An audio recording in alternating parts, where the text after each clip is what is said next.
अस्सलाम वालेकुम दोस्तों पहले देखिए ये वीडियो और इस पे बाद में बात करेंगे। ये किसका घर है? ये आप मुझे कहाँ ले आए? बेगम ये हमारा घर है। वो घर मैंने बेच दिया तुम्हारे कैंसर के इलाज के लिए। अब हम इस घर को अपना बनाएंगे और नए सिरे से जिंदगी शुरू करेंगे। इस घर में? हरगिज नहीं। आपने रहना है तो शौक से रहें। मुझे मेरे अब्बू के घर छोड़ा है, मैं वहीं रह लूंगी। ये तुम क्या बात कर रही हो? तुम्हें पता भी है कि मैंने तुम्हारे इलाज के लिए क्या कुछ नहीं किया, अपना सब कुछ बेच दिया। अब तुम मेरे साथ ऐसा करोगी? तो ना करते खर्चा मुझ पे, मर जाने देते। अभी तो मैं हॉस्पिटल से आई हूँ, आगे पता नहीं कितने ताने सुनने को मिलेंगे। क्या हो गया तुम्हें? क्यों खामखा बात को बढ़ा रही हो? क्या वो इंसान नहीं होते जो इस तरह छोटे घरों में रह के जिंदगी गुजारते हैं? देखिए, हर इंसान अच्छी जिंदगी जीने का हक रखता है, और अगर आप मेरे से तंग हैं तो तलाक दे दे मुझे। मेरे अब्बू किसी अच्छी जगह शादी कर देंगे मेरी। वैसे बड़े ही दुख की बात है, मैंने तुम्हारे इलाज के लिए पूरा साल क्या कुछ नहीं किया और आज तुम ठीक हो गई हो तो मुझसे तलाक मांग रही हो। मैं तुम्हारी तरह पागल नहीं हूँ जो ये कदम उठाऊं। ठीक है, अगर आप नहीं दे सकते तलाक तो मेरे पास खुला लेने का भी हक मौजूद है।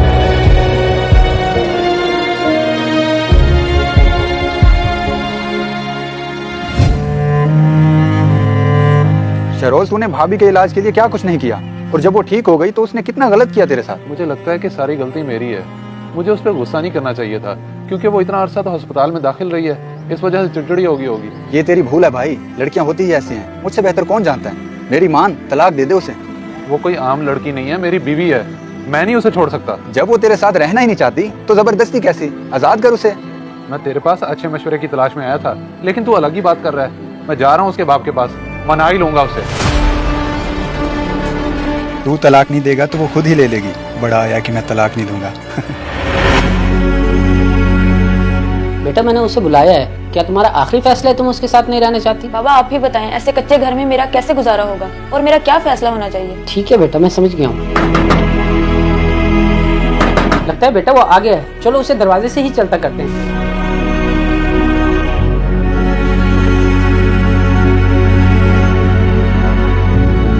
बड़ा ही बेशरम है, तुझे मैंने अंदर आने का बोला है, जो तुम उठा के अंदर चला जा रहा है। अंकल, मैं आपका दामाद हूँ, आप कैसी बात कर रहे हैं मेरे साथ?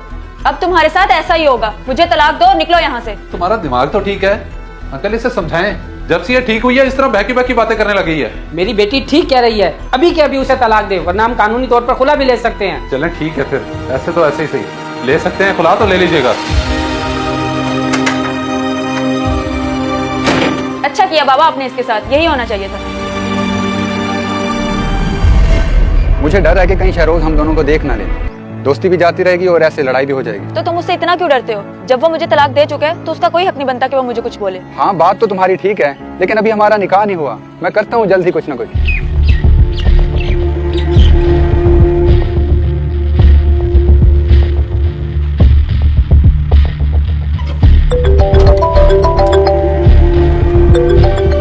हेलो फिरोज भाई, माजरत के साथ आप यहाँ ग्रीन पार्क में किसी लड़के के साथ फिर रही हैं। क्या आपको मालूम है? ये क्या बात कर रहे हो तुम?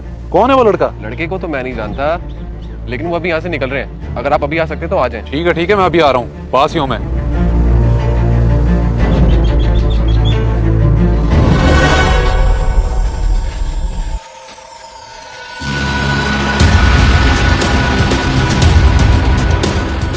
और धोखेबाज इंसान, रुक। तुझे शर्म नहीं आई अपने दोस्त के साथ ये सब करते हुए? जबान संभाल के बात कर। मैंने कब तुझे धोखा दिया? तू तो आस्तीन का सांप निकला है। तेरी वजह से हम दोनों के दरमियान तलाक हो गई है।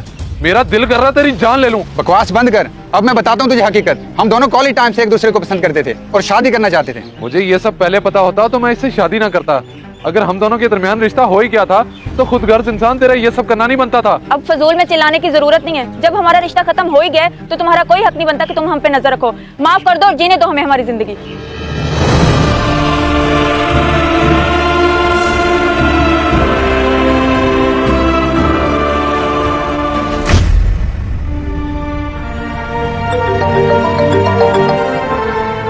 जी सर। शहरोज, आज से तुम मेरी कंपनी है जिम हो, और कल से तुम मेरे ऑफिस में ही बैठोगी। जी ठीक है sir, thank you so much. You are welcome.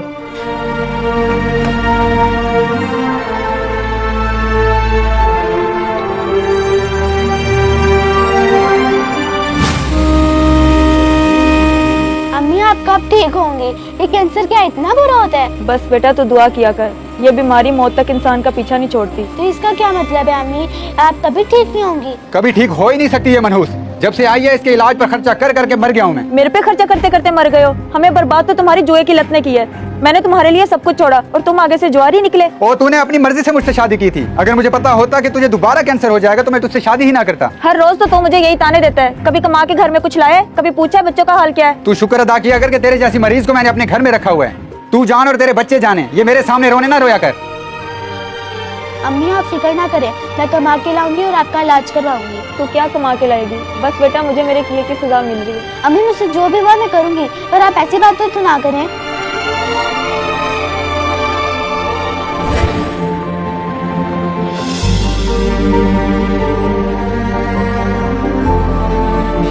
अस्सलाम वालेकुम सर। वालेकुम सलाम। बैठो बैठो, इतनी भी रिस्पेक्ट करने की जरूरत नहीं है। मैं तुम्हारे एग्जाम से पहले ही इंस्पायर हूँ। जी थैंक यू सर। हाँ भाई, 10 तारीख हुई है, तनख्वाह नहीं लेनी या मुफ्त में काम करने का इरादा है? सर अभी कुछ दिन पहले तो आपने मुझे प्रमोट किया है, इसलिए मुझे मुनासिब नहीं लगा कि मैं आपसे तनख्वाह मांगूं। चेक तो तुम्हारा 10 दिन पहले ही बन गया था, बस देने में देर हो गई। ये लो। सर 1.5 लाख का चेक, इतने ज्यादा? अब तुम जीएम बन गए हो, तुम्हारी इतनी ही सैलरी हुआ चलेगी। बस मेहनत से काम करते रहो।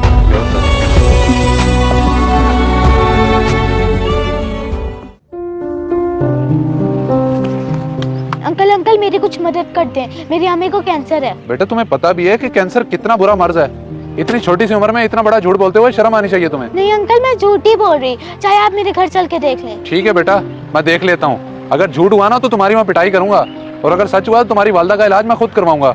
कहाँ है तुम्हारा घर? ठीक है अंकल, ये साथ ही है हमारा घर, आए मैं आपको ले चलती हूँ।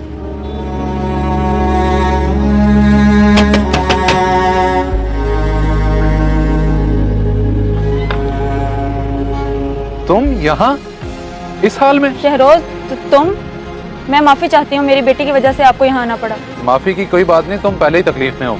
लेकिन इस बच्ची का बाप कहाँ है? उससे शादी के 2 साल बाद ही मुझे फिर से कैंसर हो गया और अब 7 साल होने को हैं, और वो कमबख्त जुए की लत में लग गया। उसे मेरे इलाज की परवाह ही नहीं है। ओहो, वक्त भी क्या क्या खेल खेलता है, सब कुछ बदल के ही रख दिया। खैर ये भी अपना अपना नसीब है। बेटा ये लो कुछ पैसे, और अपनी अम्मा का किसी अच्छे डॉक्टर से इलाज करवाना।